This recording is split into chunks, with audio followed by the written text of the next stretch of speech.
నిజానికి బెంగళూరులో ఇవాళ మార్నింగ్ బయలుదేరి మన సభ కోసం మాత్రమే ఇక్కడికి వచ్చారు సార్. మళ్ళీ వారు బెంగళూరు వెళ్ళాల్సి ఉంది కనుక ఇప్పుడు వారు మాట్లాడతారు. అందరికీ నమస్కారం. ఇవాళ ప్రధానంగా నేను వచ్చిన కారణం, సోదరుడు మందకృష్ణ ఒక అద్భుతమైన రీతిన 30 ఏళ్ల పాటు ఒక ప్రజాస్వామ్య సమాజంలో ఎలా ప్రజల్ని సంఘటితం చేయాలి, డాక్టర్ అంబేద్కర్ చెప్పినట్లుగా ఎడ్యుకేట్, ఆర్గనైజ్, యాజిటేట్ 3 ఆచరణలు అద్భుతంగా చూపెట్టారు. ఎక్కడ అదుపు తప్పలేదు, ఎక్కడ ద్వేషాన్ని పెంచలేదు, ఎక్కడ హింసకి పాల్పడలేదు.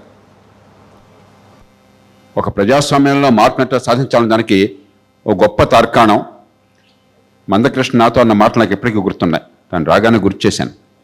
20-25 ఏళ్ల క్రితం, ఎప్పుడు సంవత్సరం గుర్తులేదు, 20 ఏళ్ళు దాటిపోయింది. అన్న, అగ్రవర్గాల్లో డబ్బున్న వాళ్ళకి పేదలకి మధ్య పోరాటం అయితే నా పక్షం ఎప్పుడు కూడా పేదల పక్షం. అగ్రవర్గాలు బలహీన వర్గాలు అయితే నాది ఎప్పుడు కూడా బలహీన వర్గాల పక్షం. బలహీన వర్గాలు దళితుల మధ్య అయితే దళితుల పక్షం. దళితులు అణగారిన వర్గాలు కాస్త మెరుగైన వర్గాలు అయితే అణగారిన వర్గాల పక్షం అని చాలా స్పష్టంగా చెప్పారు. నా గుండె వెంటనే కరిగిపోయింది. దాన్ని మనస వాచా కర్మన ఆచరించినటువంటి మనిషి సోదరుడు మందకృష్ణ. మీ అందరి తరపున, నా తరపున మా సోదరుడికి మనస్పూర్వకంగా గుండె లోతుల్లోంచి అభినందనలు తెలియజేస్తున్నాను. ఓ గొప్ప ఉద్యమాన్ని ఆదర్శవంతంగా నడిపారు. వర్గీకరణ ఎందుకు అవసరం మనం చెప్పనక్కర్లేదు. గడుస్తానం తప్ప పుట్టుకతో వివక్షకు గురైన సమాజం ఉన్నది ఈ దేశంలో అని గుర్తించి ఈ దేశంలో వివక్షకు గురైన వర్గాలకు మనం ప్రత్యేక రాయితీలు కల్పించాం. అసమానుల మధ్య సమానత్వం సాధ్యం కాదు కాబట్టి రాయితీలు కావాలని కోరిన తర్వాత దళిత వర్గాల్లో మళ్ళీ అసమానత్వం ఉన్నప్పుడు అసమానులను సమానంగా ఎట్లా చూస్తారు? దీనిలో అసలు వేరే లాజిక్ లేదు, వేరే ఆలోచనకు అవకాశం లేదు. కాకపోతే గడుస్తాను, మా ఇంటికి వస్తే మాకేం తెస్తావు, మీ ఇంటికి వస్తే మాకేం ఇస్తాం అన్నట్టు గడుస్తాను తప్ప దీనిలో సమాజం గురించి, లేకపోతే రాజ్యాంగ విలువలను గురించి, వెనుకబడతన నిర్మూలన గురించి, వివక్ష నిర్మూలన గురించి కాదు ఆలోచన. అంచేత ప్రత్యేకంగా దీనికోసం చెప్పుకోకర్లేదు. సుప్రీంకోర్టు పొరపాటు చేసింది, సరిదిద్దుకున్నది, ఆలస్యంగా కూడా. కాబట్టి నేను దానిలోకి వెళ్ళను. చాలా సమర్థంగా చెప్పారు. నేను వచ్చే ముందు కారులో కూడా మొత్తం కోర్టు తీర్పును మొత్తం కూలంకషంగా పరిశీలించాను. అంతకుముందు కేసులో సుప్రీంకోర్టు తీర్పు చూశాను, ఇప్పుడు చూశాను, 2 పక్షాల వాదనలో చూశాను. దానిలో ఏమాత్రం అనుమానం లేదు. మనసున్న ఏ మనిషి అయినా, రాజ్యాంగ విలువల పట్ల నమ్మకం ఉన్న ఏ మనిషి అయినా, ఈ దేశంలో పుట్టుకతో వివక్ష పోవాలని కోరుకున్న ఏ మనిషి అయినా కూడా బాగా వెనకబడి విద్యా అవకాశాలు లోపించిన వర్గాలకి న్యాయం జరగాలని కోరుకోకుండా ఉండరు. దాన్ని ఎట్టకేలకు ఇన్నేళ్ల పోరాటం తర్వాత సుప్రీంకోర్టు అంగీకరించింది. ఇక రాష్ట్ర ప్రభుత్వం చేతుల్లో ఉంది, రాష్ట్రాల చేతుల్లో ఉంది. ఖచ్చితంగా మీరంతా గొంతు విప్పినట్టయితే, మీరంతా కూడా న్యాయం కోసం, ధర్మం కోసం, మందకృష్ణ ఎట్లా ఏ రకంగా అయితే అందరి కోసం చెప్పని గొంతు విప్పి పోరాటం చేశారో ఆ పోరాటం పంట ప్రదర్శించినట్టయితే, చిత్తశుద్ధి ఉన్నట్టయితే పార్టీలు ఖచ్చితంగా అన్ని రాష్ట్రాల్లో లొంగుతాయని విశ్వాసం నాకున్నది. దానికి 100కి 100 పాళ్ళు మద్దతు ఇవ్వడానికి నేను, అలాగే నాలో ఆలోచించే వాళ్ళని దేశంలో చాలామంది 100కి 100 పాళ్ళు సిద్ధంగా ఉన్నాం. ఇక 2-3 దీనికి సంబంధించిన అంశాలు, వర్గీకరణ, రిజర్వేషన్తో సంబంధం కాకుండా అసలు వివక్ష తొలగించడం గురించి. ప్రపంచంలో ఏ దేశంలో లేని రీతిన పుట్టుకతోనే వివక్ష కల్పించిన సమాజం భారతీయ సమాజం. దేవుడు అనేవాడు ఉంటే దేవుడు, లేకపోతే ప్రకృతి బిడ్డలు ఎక్కువ తక్కువగా పుట్టించాల. కాస్త కొద్దిపాటి తేడాలతో అందరికీ ప్రతిభ పాఠం వల్ల పంచింది. ఈవేళ మల్లేశం గారు నేను మాట్లాడుకుంటున్నాం ఈ సభకు ముందు. ప్రొఫెసర్ మల్లేశం గారు ఉన్నారా? అక్కడ వెనక్కి కూర్చున్నారు. మన విద్యను నాశనం చేశాం. దయచేసి మనసు పెట్టండి. ఇక్కడ ఉద్యోగులు కూర్చున్నారు, మీరు ఉద్యోగాల్లో ఉన్నారు కాబట్టి మీ పిల్లలకు సహజంగానే మంచి విద్య అందించే ప్రయత్నం మీరు చేస్తారు. ప్రతి తండ్రికి ప్రతి తల్లికి ఆ బాధ్యత ఉన్నది. కానీ ఈ దేశంలో కేవలం ఏ తల్లి గర్భాన పుట్టానన్న కారణంగా దళిత వర్గాలు, బీద వర్గాల్లో కనీస ప్రమాణాల విద్య లేక చిన్నతనంలోనే పూర్తిగా మేధస్సు అడుగంటిపోతుంది. తర్వాత పోటీ పడే అవకాశం కూడా రావటం లేదు. అందరూ ప్రభుత్వోద్యోగాల్లో చేరలేరు, అందరికీ అవకాశం ఉండదు. ఇందాక చెప్పారు, మన ఈశ్వర్ చెప్పారు, ఎంత పోటీలో తట్టుకుని ఎవరో వస్తారు, 100కి ఒకళ్ళు వస్తారు. మిగతా 99 మంది సంగతి ఏమిటి? ఈ వర్గాల్లోనే పాఠశాల విద్య అందకపోతే మంచి ప్రమాణాలతో, ప్రకృతి ఇచ్చిన తెలివితేటలు బయటపడకపోతే, లక్షలు ఖర్చు పెడితేనే పర్వాలేదని విద్య వచ్చి ప్రభుత్వ పాఠశాలలోనో కాస్త తక్కువ స్థాయిలో ప్రైవేట్ స్కూళ్ళకి వెళ్ళినట్టయితే బీద వర్గాలు పిల్లలకి తెలివున్నా చదువు అందకపోయినట్టయితే ఏమవుతుంది ఆ సమాజం? వాళ్ళ భవిష్యత్ సాగితానికి. మైరన్ వేనర్ అని చెప్పని ఒక సుప్రసిద్ధ సాంఘిక శాస్త్రవేత్త, సోషియాలజిస్ట్ అండ్ పొలిటికల్ సైంటిస్ట్, MITలో చేశాడు. ఆయన చనిపోయాడు కొన్నేళ్ల క్రితం. నేను అప్పుడు చనిపోయినప్పుడు నేను అక్కడే ఉన్నాను. ఆయన ఒక ప్రామాణికమైన పుస్తకం రాశాడు. ఎందుకని భారతదేశంలో పేదల పిల్లలకి మంచి విద్య అందించటం లేదు, ఎందుకు అందటం లేదు అని చెప్పండి. దానికి సూత్రీకరణ చేసింది కృష్ణ సైకాలజీ ఆఫ్ క్యాస్ట్ అన్నాడు. కులాన్ని పాటించకపోవచ్చు, అస్పృశ్యతని పాటించకపోవచ్చు, ఇంట్లో పని మనిషి ఉంటే పని మనిషిని దయగా చూడొచ్చు, ప్రేమగా చూడొచ్చు, మంచి భోజనం పెట్టచ్చు. కానీ పని మనిషి పిల్లలకి మన పిల్లలతో సమానంగా విద్య రాకపోతే చాలా అన్యాయం అన్న విషయం మన మనసుకు తట్టదు ఈ దేశంలో. Moral neutrality to inequality by birth, ఈ పుట్టుకతో వచ్చిన అసమానత సహజమే అనే భావన ఈ సమాజంలో, ఈ కుల వ్యవస్థ వల్ల కులాన్ని పాటించకపోయినా అంతర్లీనంగా ఉన్నది.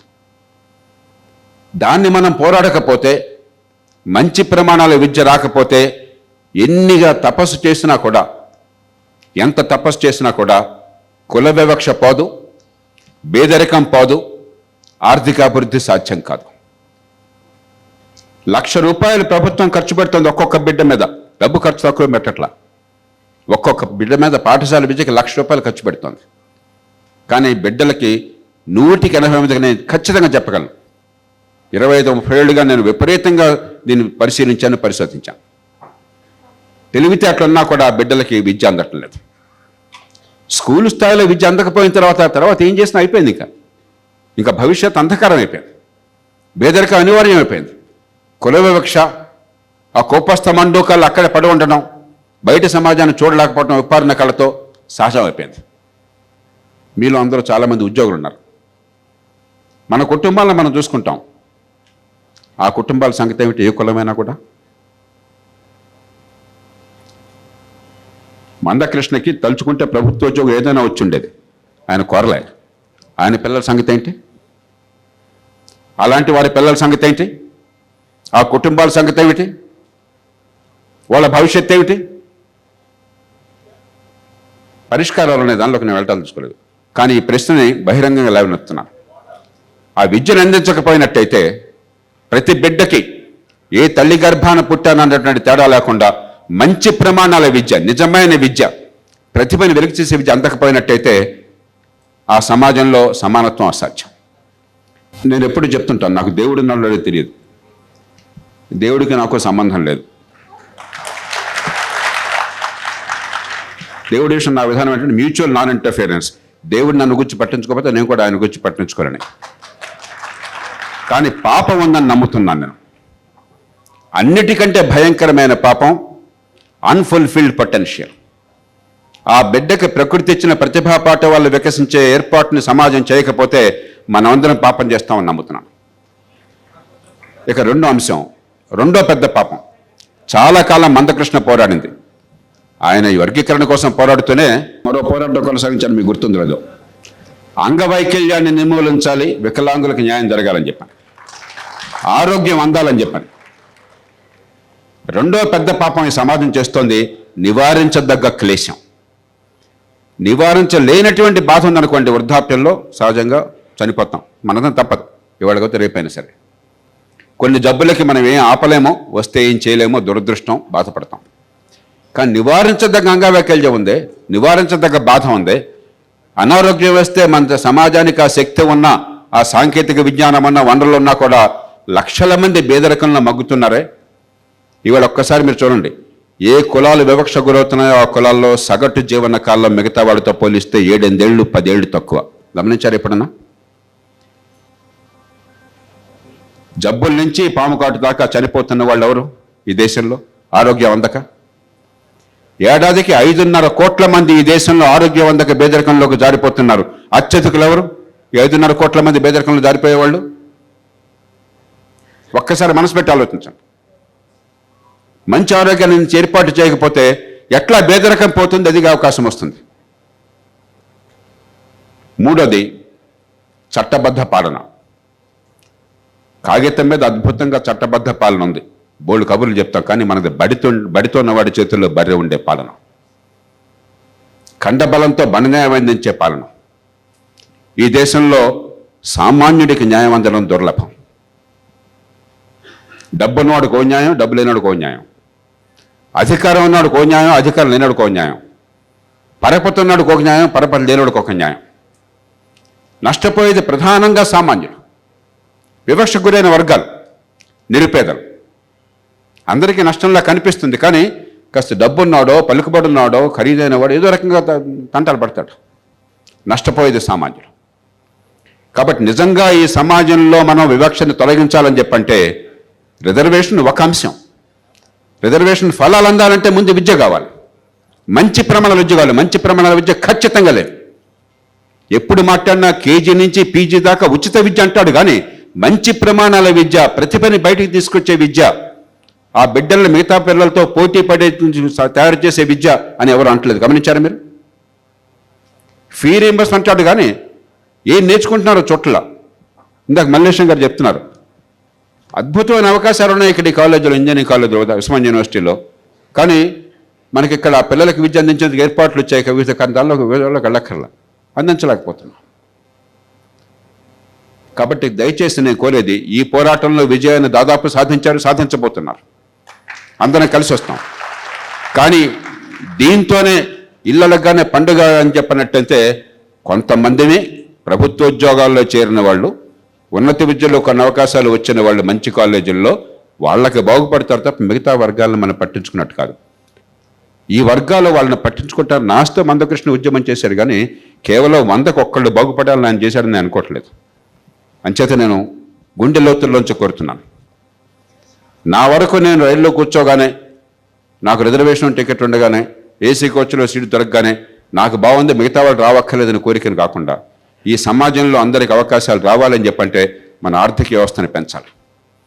మీరు తలకెదురుగా తపస్సు చేసినా కూడా 3 మందే 100కి 3 మాత్రమే ప్రభుత్వంలో ఉద్యోగాలు పొందేది. ప్రభుత్వంలో ఉద్యోగాలు పొందేది వాళ్ళ ఉద్యోగాల కోసం కాదు, సమాజానికి సేవలు అందించడం కోసం. విద్య కావచ్చు, ఆరోగ్యం కావచ్చు, మిగతా సేవలు కావచ్చు. ఆ సేవలు నిజంగా సరిగ్గా అందితే ఈ దేశంలో సామాన్యుల దుర్గతి ఇట్లా ఉండదు. కాబట్టి పరిష్కారం కేవలం ప్రభుత్వోద్యోగాలు మాత్రమే అనుకున్నట్టయితే మనం సమాజాన్ని మోసం చేసిన వాళ్ళు అవుతాం. ఈ మాటలు అంత తేలికైన మాటలు కాదు, అప్రియమైన సత్యం ఇది. చప్పట్లు కూడా చూడడం కోసం సరదాగా మంచి మాటలు చెప్పడం చాలా తేలిక, అందరూ ఒప్పుకునే మాటలు. కానీ గుండె లోతుల్లోకి వెళ్ళకపోయినట్టయితే, వివక్షను గురించి లోతుగా ఆలోచించకపోయినట్టయితే, ఇన్నేళ్ళ అద్భుతమైన ఉద్యమానికి తరువాత దశకు తీసుకెళ్ళకపోయిన మళ్ళీ దశకు వెళ్ళకపోయినట్టయితే మనం సామాన్యులకు అన్యాయం చేసిన వాళ్ళు అవుతాం. దాన్ని ఖచ్చితంగా ఉద్యమ నాయకత్వం పట్టుతున్న విశ్వాసం నాకున్నది. మరోసారి సోదరులు మందకృష్ణని, మీ అందరినీ సంఘటితంగా, శాంతియుతంగా, రాజ్యాంగబద్ధంగా పోరాడి సాధించుకున్నందుకు మనసారా అభినందిస్తూ, మందకృష్ణ ఒక మాట చెప్పారు, చాలా బాధ కలిగింది.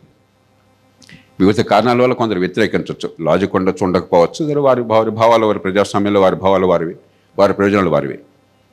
కానీ మీ భావాన్ని వ్యతిరేకించిన కారణంగా పరుషమైన పదజాలం వాడడం, బూతులు తిట్టడం, వారికి దుర్మార్గాన్ని ఆపాదించటం, అది ప్రజాస్వామ్యంలో సహేతుకమైనది కాదు. అది బాబాసాహెబ్ అంబేద్కర్ బోధనలకు పూర్తిగా వ్యతిరేకమైనది. అంబేద్కర్ మళ్ళీ చెప్పారు ఆయన, ఎడ్యుకేట్, ఆర్గనైజ్, యాజిటేట్, మరో మాట చెప్పారు ఆయన. స్వతంత్రం వచ్చాక, ఓటు వచ్చాక, స్వేచ్ఛ వచ్చాక మనం పాతకాలం పద్ధతులతో ఆటంక కలిగించి హింసకు పాల్పడి బూతులు తిట్టేటువంటి ఉద్యమాలు కాదు, శాంతియుతమైన ప్రజాస్వామ్యబద్ధమైన నాగరికమైన పరస్పర గౌరవంతో కూడిన ఉద్యమాలు కావాలని చెప్పని.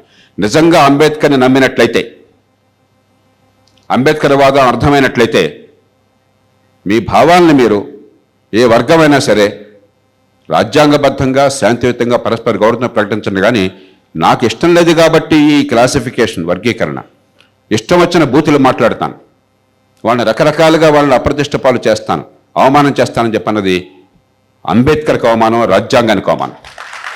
అది గుర్తిస్తారని ఆశిస్తూ మరోసారి మనసారి అభినందనలు తెలియజేస్తూ మద్దతు ప్రకటిస్తూ మన్నించాలి. మళ్ళీ నేను ఊరెళ్లాల్సింది ప్రత్యేకంగా ఇందాక వారు అధ్యక్షులు వారు చెప్పినట్టుగా దీనికోసం వచ్చాను, నేను తప్పనిసరిగా రావాలి, సోదరుడు కృష్ణకు అభినందించాలని చెప్పని.